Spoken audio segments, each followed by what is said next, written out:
दोस्तों नमस्कार। आज फिर एक कहानी के साथ, कहानी छोटी लेकिन सीख बड़ी, और सीख वही महान जो जीवन में उतर जाए, और ज्ञान वही श्रेष्ठ जिससे जीवन संवर जाए। ऐसी ही जीवन को संवारने वाली एक कहानी। एक सेठ जी ने एक मंदिर बनाई थी। एक ग्रामीण इलाका था, ग्रामीण इलाके पे वह मंदिर थी, और वह मंदिर पर बहुत सारे श्रद्धालु अपनी पूजा अर्चना अपने भक्ति भाव से आया करते थे। अब उस मंदिर में 3 अलग अलग तरह के पुजारी थे। कोई पूजा करने के लिए, कोई नगाड़े के लिए, और कोई घंटी बजाने के लिए। अब उसमें से जो घंटी बजाने वाले पुजारी थे वो सबको बहुत प्रिय थे, क्योंकि विनम्र स्वभाव के थे, सहज स्वभाव के थे, सरल स्वभाव के थे, और वे जनप्रिय थे। लोग उनसे बातें करना चाहते थे, उनके साथ समय बिताना चाहते थे। और उसके ऊपर जब वे घंट नाद किया करते थे तो वो उस भक्ति भाव में, उस घंट नाद की क्रिया में इतने खो जाते थे कि लोग उन्हें देखकर बहुत आनंदित महसूस करते थे। इस तरह का वो घंट नाद किया करते थे। प्रिय बहुत थे, सब उन्हें पसंद करते थे। कुछ वर्ष बाद अब वह मंदिर ट्रस्ट के रूप में बना दी जाती है। अब जो नया ट्रस्टी आता है, अब वहाँ पर शर्त रख देता है कि जो भी अब इस मंदिर पे कार्य करेगा, भले वह पुजारी ही क्यों ना हो, वह पढ़ा लिखा होना चाहिए। जो पढ़ा लिखा होगा उसे ही यहाँ पर नौकरी रखी जाएगी, भले वह पुजारी हो या कोई सफाई कर्मचारी हो।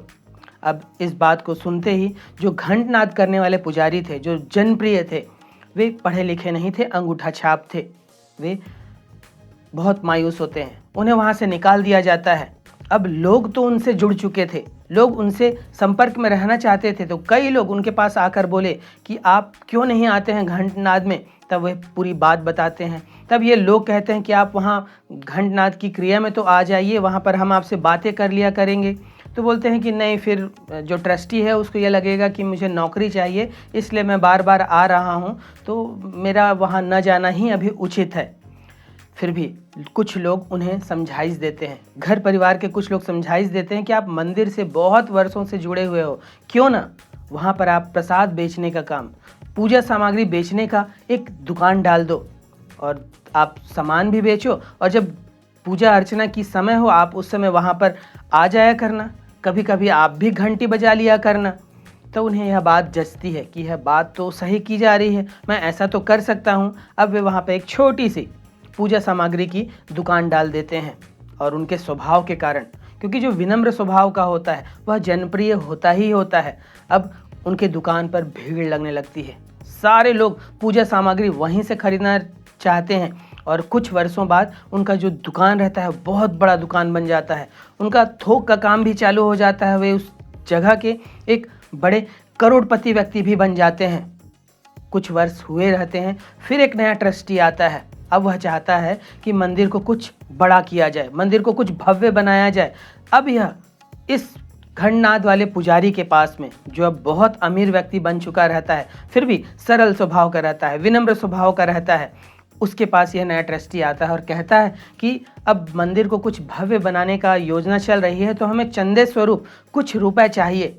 तब यह पुजारी बहुत खुशी खुशी 10 लाख रुपए का चेक पे अंगूठा लगाता है।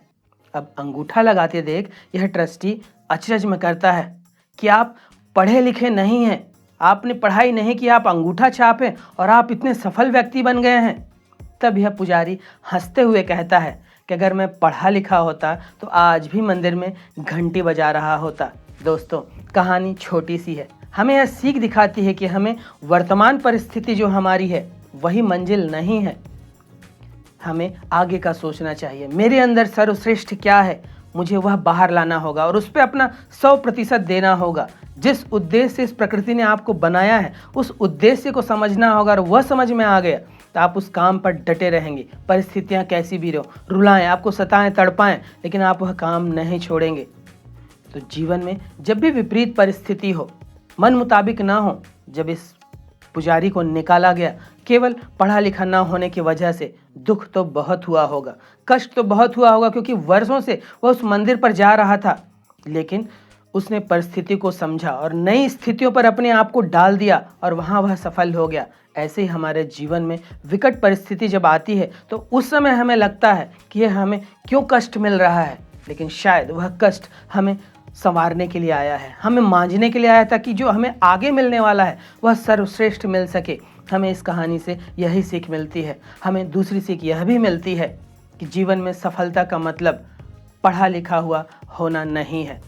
और अगर आप भारतीय शिक्षा व्यवस्था देखें तो यहाँ सर्वश्रेष्ठ भी जो पढ़ाई है, भले कोई एमबीए कर रहा हो, कोई कुछ भी बड़ी पढ़ाई कर रहा हो, वह एक नौकर ही तैयार करता है।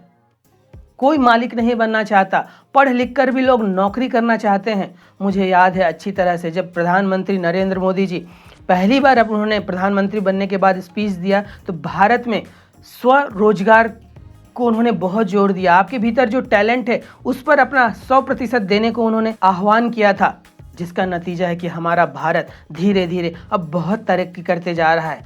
यही हमारे साथ भी होना चाहिए। पढ़ लिखने का मतलब नौकरी पाना नहीं है। अगर नौकरी पाने के लिए आप पढ़ाई लिखाई कर रहे हैं, वह पढ़ाई लिखाई आपकी व्यर्थ हो जाती है। पढ़ना लिखना है हमें ज्ञान प्राप्त करने के लिए, वह ज्ञान जो हमारे जीवन को अच्छा बनाए, हमारे जीवन को उत्कर्ष की ओर ले जाए। यह नहीं कि हमने बड़ी बड़ी पढ़ाई की और किस लिए, कि हम नौकरी कर सकें। कोई 10,000 की सैलरी पर है, कोई 1.5 लाख 2 लाख 5 लाख सैलरी पर है वह नौकर ही। क्यों ना वह मानसिकता विकसित की जाए कि हम मालिक बने, हम दूसरों को रोजगार दें। और अक्सर लोग इसमें चूक जाते हैं क्योंकि लोगों की सोच जो होती है वह छोटी होती है।